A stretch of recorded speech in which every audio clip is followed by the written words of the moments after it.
자, 지금부터는 국내 증시 투자 전략 함께 고민해 보겠습니다. 자, 일희 일비 하지 않기로 어제 그렇게 다짐을 했는데 결국 일희 일비 해버렸습니다. 어제 우리 시장 반도체 애플 이슈로 정말 너무 큰 상처를 입었었는데 그 상처가 다 아물기도 전에 간밤에 또다시 이런 악재가 나왔습니다.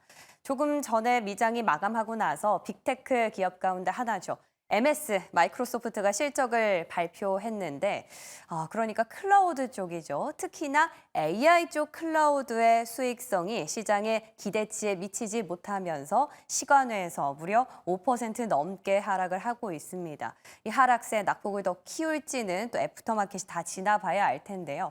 자, 결국에 구글도 그렇고 MS도 그렇고 투자한 것보다 AI의 수익성이 별로 안 나오는 것 같다라는 성적표를 통해 이런 사실들을 확인하면서 그렇다면 우리가 AI의 반도체를 동접적으로 공급하고 있는 엔비디아가 또 직접적으로 타격을 받는 거 아니냐라는 우려가 여기까지 번지면서 엔비디아도 7%가 넘게 빠졌습니다.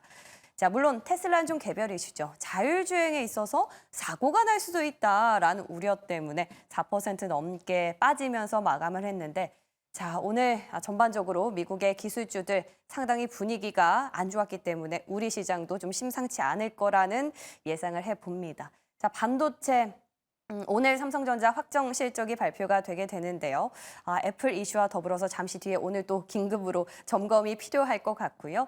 2차 전지, 기대치가 너무 낮아서일까요? 그 기대만큼이나 실적이 안 좋게 나왔는데 오히려 저가에서 매수세가 들어온 모습 확인할 수 있었습니다. 바이오는 이런 시장 안에서도 그나마 신고가를 경신하면서 잘 버텨주고 있는 모습이고요. 끝으로는 조금 테마성 이슈죠. 환경부가 기후 위기에 대응을 하기 위해서 대규모 댐을 건설하겠다라고 밝히면서 어제 이화공영 그리고 우원 개발까지 상한가를 기록하는 모습 확인할 수 있었습니다. 자, 오늘 분위기 좀 심상치 않을 것 같습니다. 다만 또 크게 우려할 필요도 없을 것 같은데요. 먼저 반도체부터 이슈 점검해 보시죠. 자, 어제 우리 시장 울상을 지었던 부분 바로 이거였습니다. 자, 애플이 AI 훈련에 엔비디아 대신 구글의 TPU를 채택하겠다라는 기사가 난 건데요. 원문들을 조금 더 확인을 해보면 애플이 자체 인텔리전스를 구동하기 위해서 AI 학습이 필요한데 이 학습에 TPU를 사용하겠다는 겁니다. GPU 대신이요. 근데 이 TPU가 뭐냐 하고 봤더니 구글이 자체적으로 설계한 AI 칩인데 여기에 클라우드 서비스가 장착이 되어 있는 거죠. 그 클라우드 서버를 활용해서 본인들의 AI를 어떻게 구동을 해보겠다라는 걸로 확인이 됐습니다. 자, 그런데 시장이 이 뉴스를 접하는 순간 엔비디아가 AI 칩은 독점적으로 공급을 하는 건 줄 알았는데 이제 다른 대안이 생긴 건 아닌가라는 우려가 번지면서 어제 특히나 HBM 쪽으로 공급을 하면서 주목을 받았었던 SK 하이닉스 그리고 한미 반도체 낙폭이 컸었는데요. 자, 물론 그렇기도 할 수 있습니다. 엔비디아의 경우에는 지금 워낙 공급처가 많기 때문에 시장 점유율을 80%나 확보하고 있다는 측면에서 가격도 비싸고 또 적기에 납품을 할 수 있을까라는 우려 충분히 애플 입장에서는 할 수 있죠. 그런데 이것이 대안이 정말 되는 게 맞는지는 우리가 조금 생각을 더 해봐야 될 필요가 있습니다. 바로 위에 기사 한번 보실까요? 자, 팀 쿡, 애플 CEO죠. AI 시대 외부 파트너십으로 돌파구를 찾겠다라면서 애플이 오픈 AI에 이어서 구글과도 협력을 할 것이다라는 이 기사가 어제가 아니라 7월 초에 이미 나온 바가 있습니다.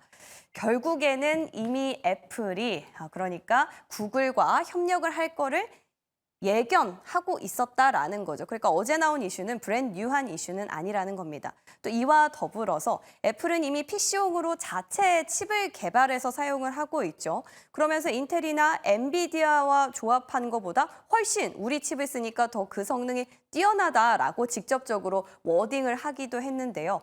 자, 물론 PC향이긴 하지만 그렇다고 하더라도 지금 엔비디아에서 공급을 하고 있는 칩 같은 경우에는 대규모 학습용이라는 성능을 가졌다 하면 구글이 자체적으로 개발한 TPU 칩의 경우에는 어떻게 보면 좀 소비자용, 그러니까 B2B와 B2C로 굳이 예를 들자면 조금 나눠볼 수 있을 것 같습니다. 때문에 성능이 다르기 때문에 기능적인 측면에서도 차이가 나는 측면에서 어떻게 보면은 엔비디아 대신 구글을 선택해서 이런 우려가 나왔다라고 연결을 짓기에는 조금은 무리수가 있다라는 부분인 거죠. 그리고 또 실제적으로 보면 엔비디아 매출에서 지금 가장 높은 순을 제가 확인을 해봤는데요. 알파벳이 무려 6%나 차지를 하고 있습니다. 그러니까 굳이 애플이 엔비디아로부터 칩을 공급받지 않더라도 이미 엔비디아에서 알파벳, 구글 측에 칩을 공급하고 있기 때문에 SK 하이닉스가 HBM을 공급하지 못해서 어쩌나라는 어떤 걱정이라고 할까요? 이 부분은 충분히 기우가 될 수도 있을 것 같습니다. 자, 지금 AI 수익성에 대해서 의문점이 드는 시점에서 결국에 자라보고 놀란 가슴, 소뚜껑 보고 더 놀란 건 아닌가라는 생각이 드는데요. 자, 이런 상황에서 우리의 삼성전자는 오늘 대망의 실적 발표가 예정돼 있습니다. 물론 우리는 5일날 발표된 잠정 실적을 통해서 삼성전자 실적이 잘 나올 거 어느 정도 예상을 하고 있습니다만 오늘 포인트에서 중요한 건 반도체 사업 성적표가 얼만큼 나오냐라는 거죠. 일단 2분기만 봤을 때 영업이익이 6조 원 안팎으로 추산되고 있는데 6조 원 정도 나오게 되면 SK 하이닉스보다 훨씬 더 잘 나오게 되는 거고요. 그리고 계속해서 회자가 됐었던 HBM향 공급 포인트. 어제도 블룸버그에서 이런 언급을 했었는데 이 부분 오늘에서야 드디어 확인이 가능할 것 같습니다. 그리고 파운드리 부문도 우리가 무시할 수 없죠. 지난 1분기까지만 해도 계속해서 매출의 하락세가 이어져 왔기 때문에 2분기에는 개선을 할 수 있을 것이다 라고 삼성전자에서 1분기 컨퍼런스 콜에 언급을 한 바가 있는 만큼 과연 오늘 파운드리 부문에 있어서 어떤 대형 글로벌 빅테크들과 어떤 협업의 시그널이 나올지 이 부분도 한번 체크를 하셔야 될 것 같습니다. 자, 이렇게 지금 간밤에 나온 이슈도 그렇고 계속해서 글로벌 이슈 때문에 우리 반도체 기업들 타격을 크게 받고 있는데요. 자, 국장에서 오늘 삼성전자 실적 발표를 기점으로 분위기가 바뀔 것인지 이 부분 함께 점검해 보도록 하겠습니다. 자, 그리고 삼성전자에 이어서 같은 삼성이지만 또 다른 흐름을 보이는 기업들이 있죠. 먼저 어제 성적이 나온 2차 전지부터 한번 보시면요. 자, 혹시나 했는데 역시나였습니다. 삼성 SDI 2분기 실적 역시나 자동차향 전지 쪽으로 매출이 조금 감소, 전방 수요가 감소한 영향이 크죠. 이 부분이 감소하면서 매출이나 영업이익이나 전년 동기 비교했을 때 한 20에서 40% 가까이 급감을 한 걸로 확인이 됐는데요. 다만 ESS 쪽의 수요가 증가하면서 이쪽 부분의 매출이 좋았고 그리고 플러스 알파로 앞으로 전고체 개발을 매진하겠다라는 앞으로의 성장성이랄까요? 전망 부분을 확인하면서 그나마 비교적으로 선방했다라는 시장의 평가가 이어지고 있습니다. 자, 삼성 SDI도 이 부분 어느 정도는 좀 받아들이는 것 같죠. 당장 하반기의 성장은 좀 어렵겠지만 중장기적으로 봤을 때 고성장이 예상되기 때문에 특히나 3사 중에서 유일하게 캐펙스, 시설 규모 투자 확대를 유일하게 확대했다라는 측면 우리가 조금 주목해야 할 것 같습니다.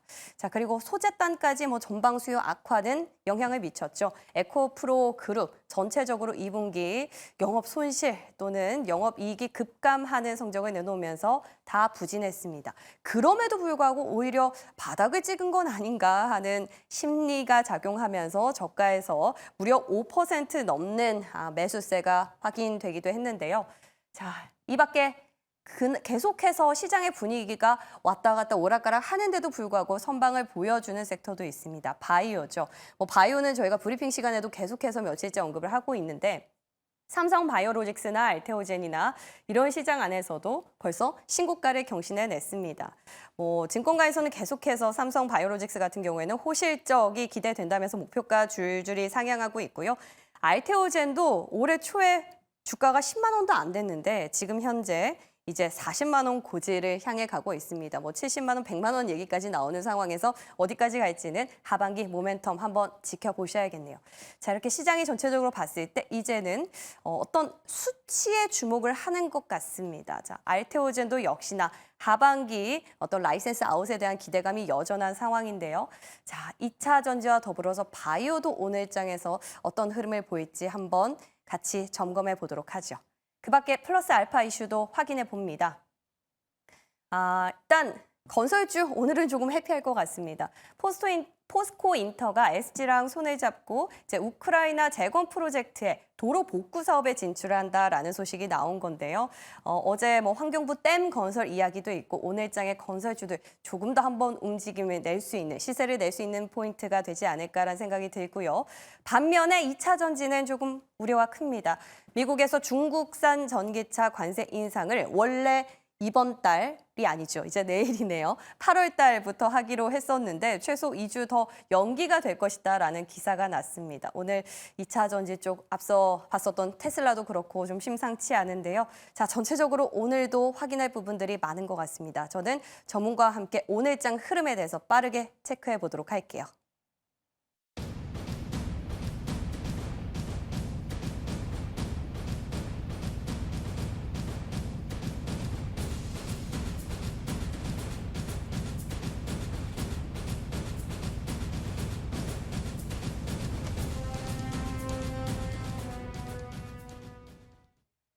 자, 7월의 마지막 거래일은 이 두 분과 함께하네요. 기업공시연구소 변영인 대표, M인베스트먼트 이주연 대표 함께합니다. 어서 오십시오.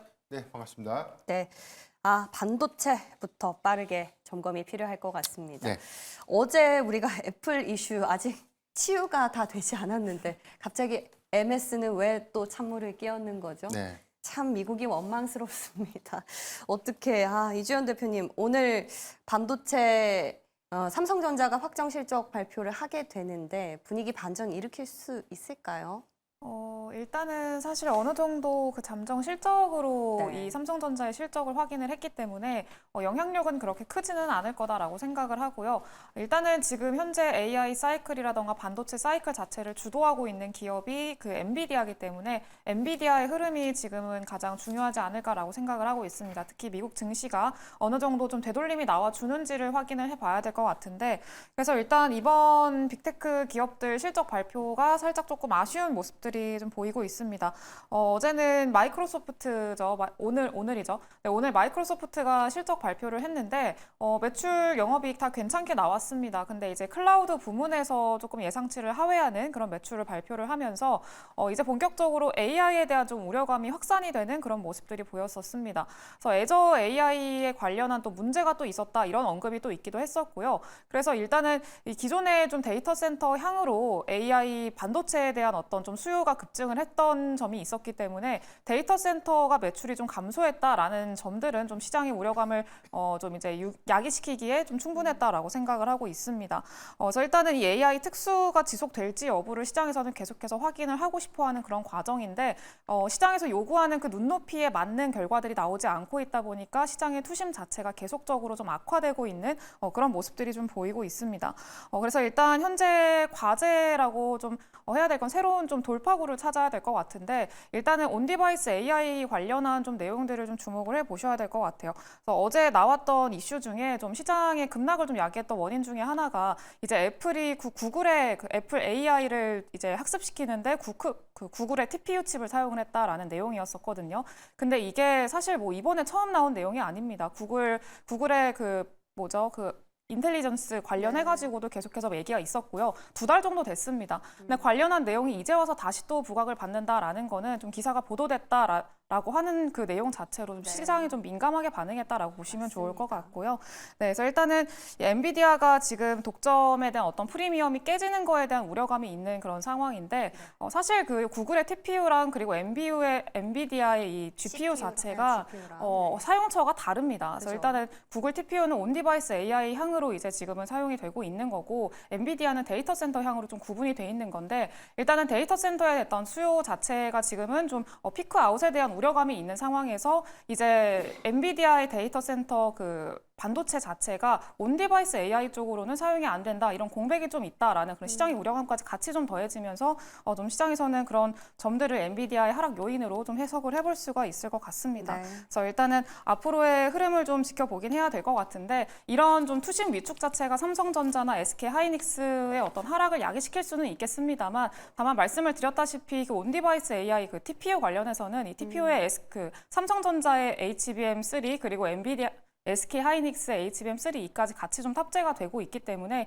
그런 점들을 좀 생각을 해봤을 때는 삼성전자와 SK 하이닉스한테 과연 악재냐라고 했을 때는 네. 그건 전 아니라고 생각을 합니다. 그래서 일단은 지금 시장에서 좀 어떤 시장이 기대하고 있는 바와 그리고 시장에서 현실적으로 보여주고 있는 속도나 이런 것들을 맞춰 나가는 과정이라고 현재 생각을 하고 있는 그런 상황이고요. 그렇기 때문에 고평가에 대한 부담을 해소하고 있는 과정이라고 생각을 해주시면 될 것 같고 그 안에서 이제 좀 과대 낙폭이라던가 이런 것들이 발생한 종목들의 어떤 되돌림들을 좀 노려보시는 것도 지금 현재는 괜찮지 않을까라고 생각을 하고 있습니다. 네, 맞습니다. 뭐 어제 애플 이슈는 그죠. 조금 너무 네. 과했다라는 생각이 드는 게 오히려 오늘 밤에 조금 전에 나왔던 MS가 AI 클라우드 쪽으로 매출이 감소했다는 거는 어느 정도 우리가 받아들일 수 있는 데이터 센터 양이기 때문에 그런데 애플 이슈는 좀 과도하다 싶어요. 그렇죠? 사실 뭐 지금 마이크로소프트 실적도 아직 세부 사항들은 좀 발표가 된 건 아닌데 예. 일단 내용을 보면 2분기 호실적은 맞고 다만 이제 이 클라우드 서비스 부분에 대한 성장은 있었지만 이게 이 실적 추정치보다는 좀 소폭 하회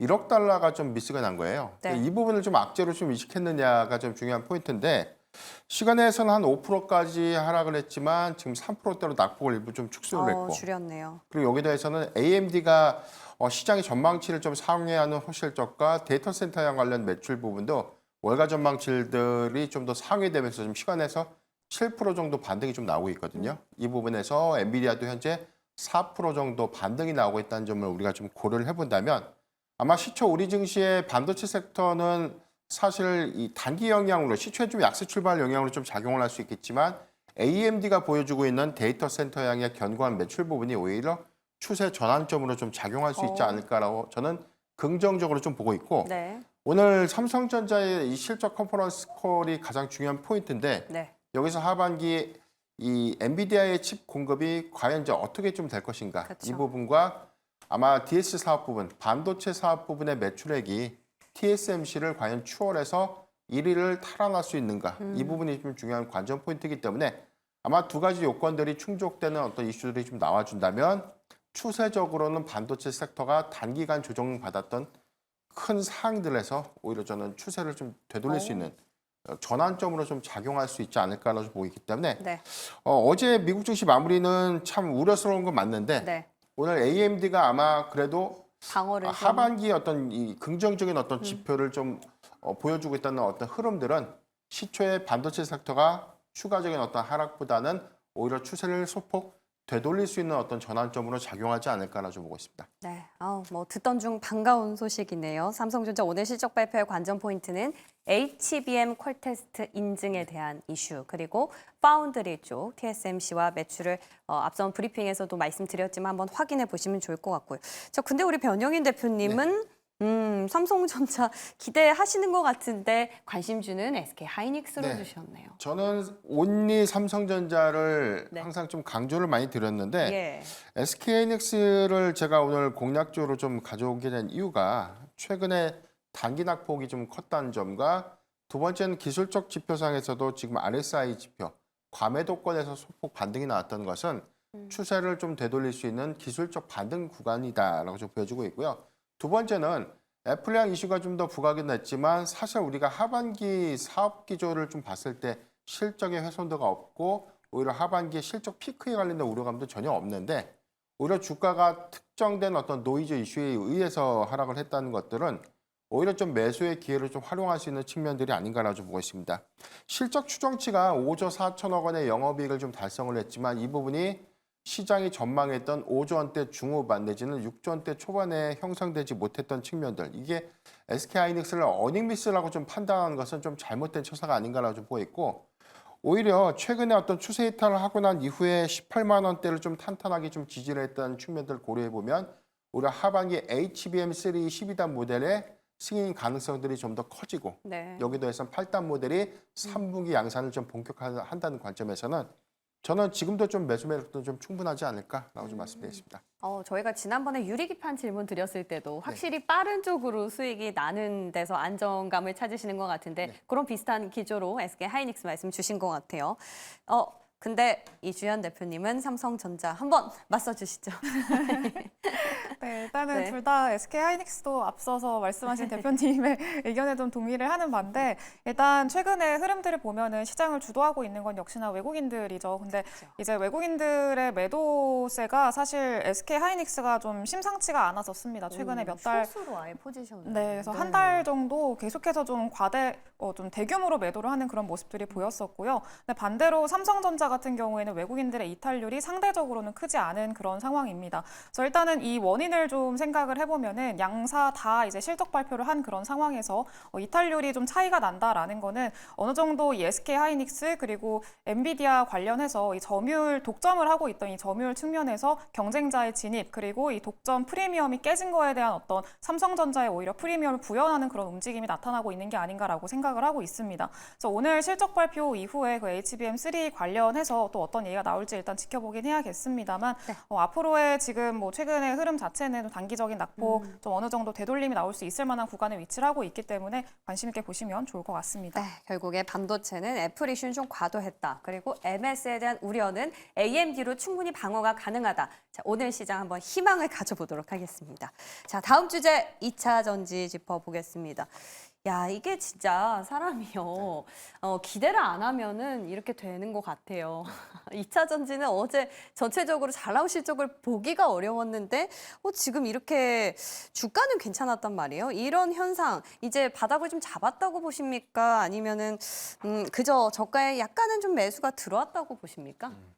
수급상에서는 더 이상 빠질 수 있는 구간은 아니었는데 최근에 뭐 이 트럼프 트레이딩 영향도 있었고 IRA 세액공제에 관련된 이 변화, 정책 변화에 관련된 우려감들이 전기차 업황에 관련된 어떤 전망들을 더 낮췄다. 이 부분은 우리가 좀 익히 좀 알고 있었던 내용들인데 한 번 더 노이즈 이슈로 좀 작용했던 측면들이 좀 있었고 최근에 어제 장세에서 2차 전지가 좀 반등했던 요인들은 테슬라발 이슈가 있었죠. 모건 스탠리가 목표 주가를 좀 상향을 했는데 여기 대해서는 최선호 픽을 뭐 포드에서 이 테슬라로 좀 교체했고 그 내용들은 오히려 좀 2분기 어닝 미스 때문에 이 강도 높은 구조조정 효과가 하반기에 수익 지표 개선으로 좀 이어질 수 있고 여기에 대해서는 글로벌 완성차 업체들이 전기차를 그만큼 좀 많이 만들 계획들을 좀 철회했기 때문에 반사수혜로 오히려 테슬라를 주목해 볼 필요가 있다라는 어떤 코멘트였습니다.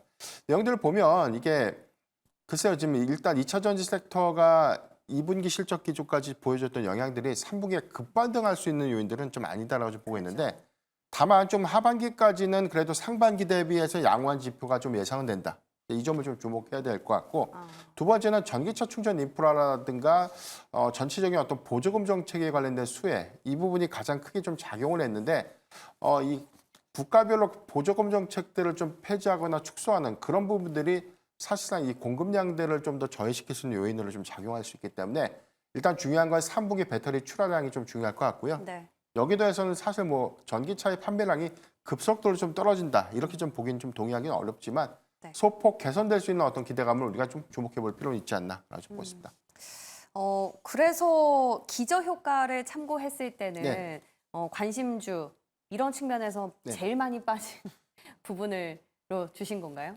아니요. 지금 공략주 부분에서는 배터리셀 3사라든가 우리가 뭐 2차 전지 소재사들 중에서 특히나 뭐 양극재, 음극재 좀 볼 수 있는데 저는 수익 지표상에서는 좀 대주전자재를 좀 더 주목해 보자라고 좀 말씀드리고 싶고 실리콘 음극재 부분이 사실은 많은 수익 지표, 그러니까 많은 공급량들은 아니지만 여기서 많은 이윤을 좀 창출할 수 있는 부분들을 좀 주목해 볼 필요가 있지 않나라고 좀 보고 있습니다. 포르쉐의 타이카, 뭐 아우디의 이트론 모델에 지금 두 종에만 좀 공급을 하고 있는데 이번에 현대차 그룹이 EV3 모델에 이 실리콘 음극재를 좀 탑재하겠다라고 좀 적용할까? 이게 2025년도에 중저가 라인업까지 공급을 하게 된다면 오히려 이런 어떤 양산 기조 효과들 때문에 대주전자 재료의 이 수익 지표가 크게 좀 증가될 수 있다. 이건 같은 2차 전지 섹터 안에서의 어떤 종목이라든가 실적 차별화가 좀 예상된다라는 점 기억하면 좋을 것 같습니다. 네, 참 기저 효과 확인할 수 있으면 좋겠는데요. 어제는 왠지 모르게 테슬라를 업고 간 느낌이 없지 않아 있는데 오늘 테슬라가 등에서 떨어졌기 때문에 또 어떻게 될지 불안합니다. 우리 이주연 대표님 생각은 어떠세요?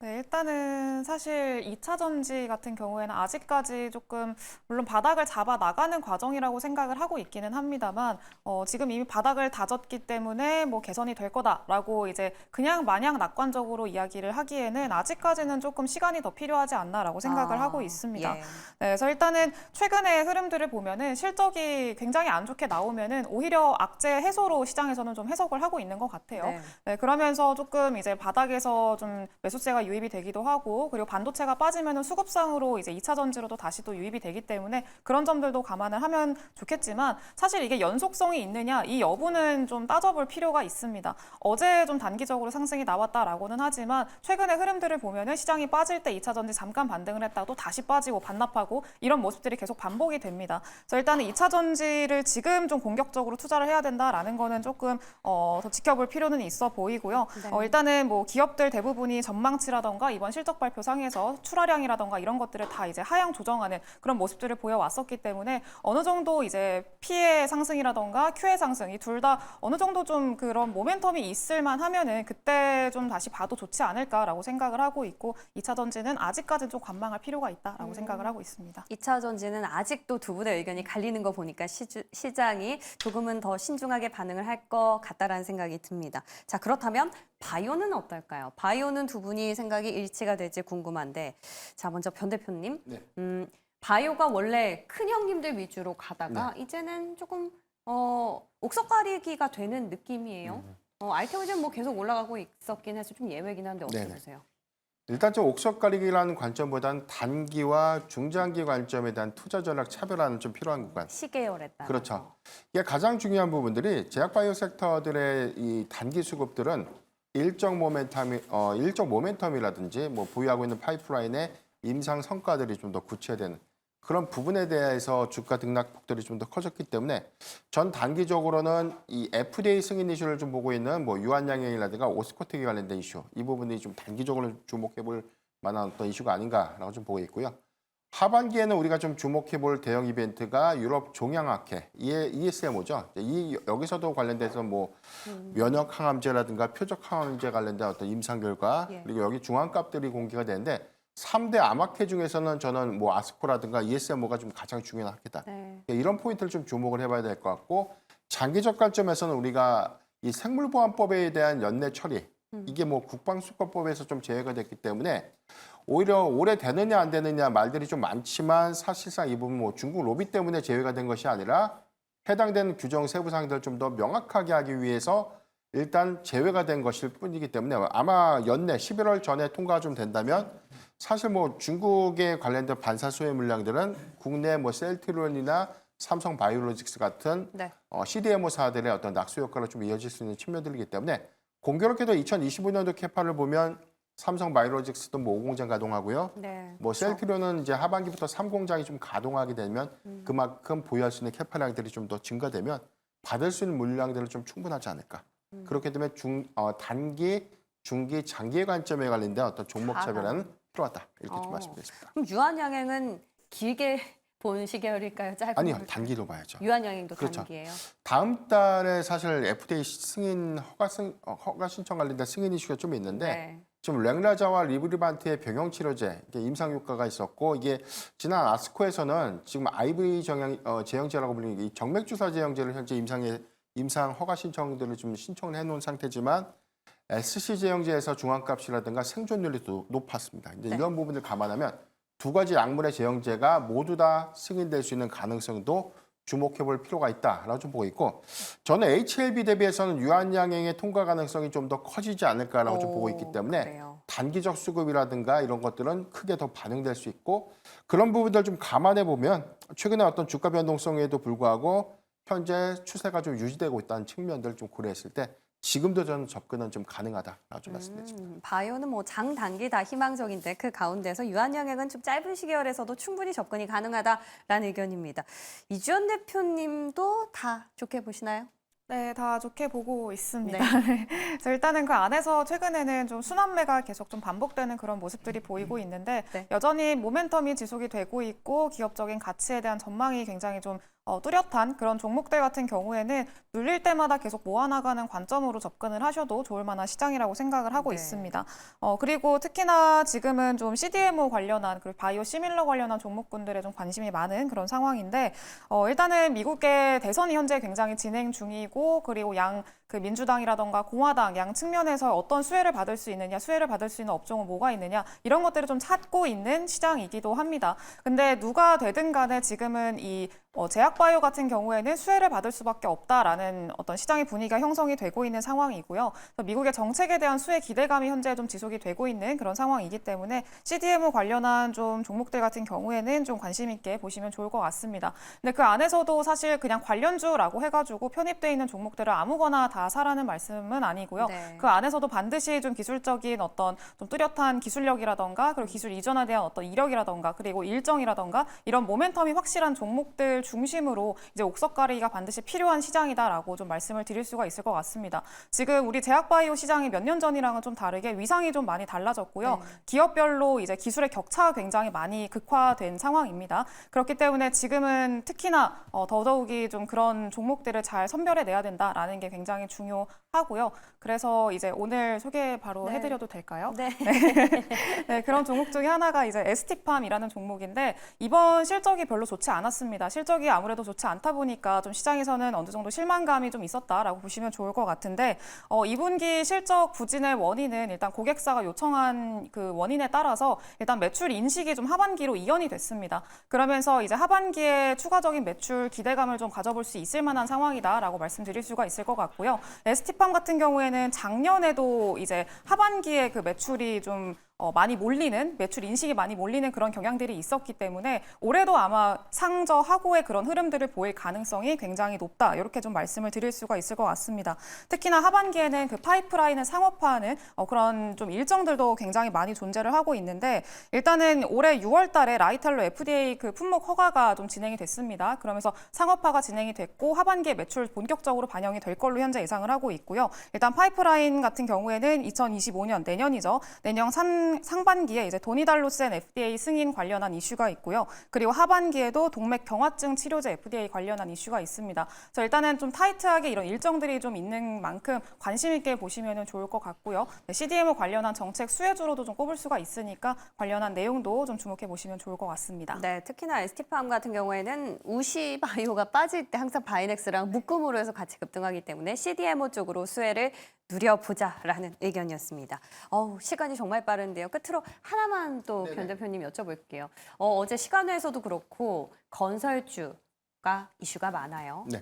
일단 환경부 댐 관련해서도 그렇고 우크라이나 재건까지 오늘은 시장 어떻게 보세요? 좀 분위기 안 좋은 상황이니까 또 갈 것 같을까요? 일단은 그런 일정들이 단기에 딱 소멸된 일정은 좀 아니다라고 좀 볼 수 있기 때문에 네. 지금 대한고래 테마를 좀 유사하게 좀 보는 게 좀 좋지 않을까라고 좀 보고 있습니다. 일단 뭐 환경부가 정책에 관련된 어떤 결정을 했고 이 부분은 단기에 뭐 어떤 뭐가 딱 결정되는 것보다는 사실 뭐 언제 어느 지역에 대한 구체적인 어떤 일정들 계획들이 좀 수립될 것이기 때문에 그런 이슈들이 부각될 때마다 단기적 접근은 좀 가능하다라고 좀 보고 있는데 어제 시간에서는 강했던 섹터가 일부 좀 차익 매물 좀 쏟아내는 그런 흐름들이 있기 때문에 오늘은 소폭 조정이 좀 나올 수는 있겠지만 저는 뭐 재료가 좀 소멸됐다는 관점보다는 주목해볼 포인트는 맞다. 다만 이게 얼마만큼에 대한 실적 연동성들로 좀 이어질 수 있을까 내지는 전체적인 규모가 얼마만큼 확장이 좀 될 수 있을까 이런 것들은 향후에 정부의 어떤 발표들을 좀 더 주목하면서